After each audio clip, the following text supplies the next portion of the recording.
പല ആളുകളും പറയാൻ മടിക്കുന്ന കാര്യം തുറന്നു പറയാൻ കാണിച്ച ഒരു ധീര വനിത എന്ന് തന്നെ ഞാൻ പറയുകയാണ്. ഇന്ന് പുതിയ ഒരു വെളിപ്പെടുത്തൽ നടത്തി അല്ലെ? ആരാടോ തന്റെ അടുത്ത് ഒരു ഡീസന്റ് പാർട്ടിയാണ് ബാലചന്ദ്ര മേനോൻ.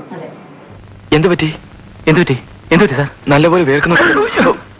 അപ്പൊ അന്ന് അദ്ദേഹത്തിന്റെ ബർത്ത്ഡേ ആയിരുന്നു. ഒരു ജനുവരി 12 ആയിരുന്നു തോന്നുന്നു അദ്ദേഹത്തിന്റെ ബർത്ത്ഡേ.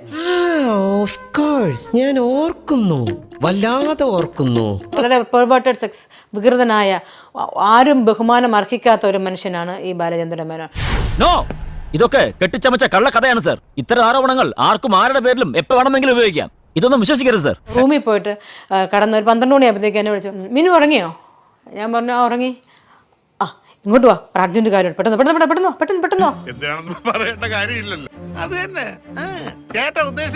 ഞാൻ സാർ. അപ്പൊ കഥ തുറന്നില്ല സാർ. വരും ലീവ് എക്സ്റ്റെൻഡ് ചെയ്യണമെന്നും മനസ്സിൽ വിചാരിച്ചപ്പോഴാ സാർ വന്നത്. ആ റൂമിനകത്ത് ബെഡ്റൂമിൽ കിടക്കുന്നത് 3 പെൺകുട്ടികൾ. അതെ, ഇങ്ങനെ ഇതൊന്നും കണ്ടിട്ടുണ്ടാവില്ലേ? എന്നാ കണ്ടോ, ഇവിടെ ഇരുന്ന് വാച്ച് ചെയ്ത് കണ്ടോളാം, എന്നോട് അവിടെ ഇരിക്കാൻ പറഞ്ഞു. നീ എന്തോന്ന് കണ്ടത്? എന്തോന്ന് കണ്ടത്? എന്തോന്ന്?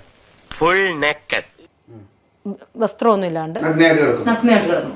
ഇദ്ദേഹവും നഗ്നനായിട്ടിരിക്കുന്നു.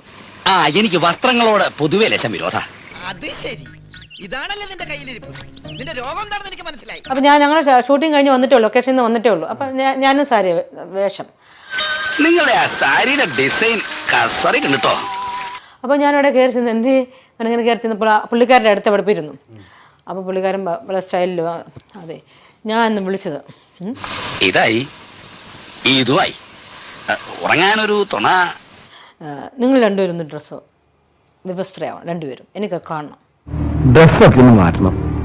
നിങ്ങൾ രണ്ടുപേരും പരസ്പരം ഒന്ന് കിസ്സൊക്കെ ഒന്ന് ചെയ്ത് ഞാനൊന്ന് കാണട്ടെ. നീ ഇങ്ങനത്തെ ആളാണല്ലേ? അപ്പൊ ചുരുക്കി പറഞ്ഞ ഞങ്ങളെ പോലെ അമ്മാവന് ഒരു ഒന്നാം തരം പിഴയാ. അയ്യോ no please sir, so no എനിക്ക് പറ്റത്തില്ല, അങ്ങനെ പറഞ്ഞിരുന്നു. അപ്പോൾ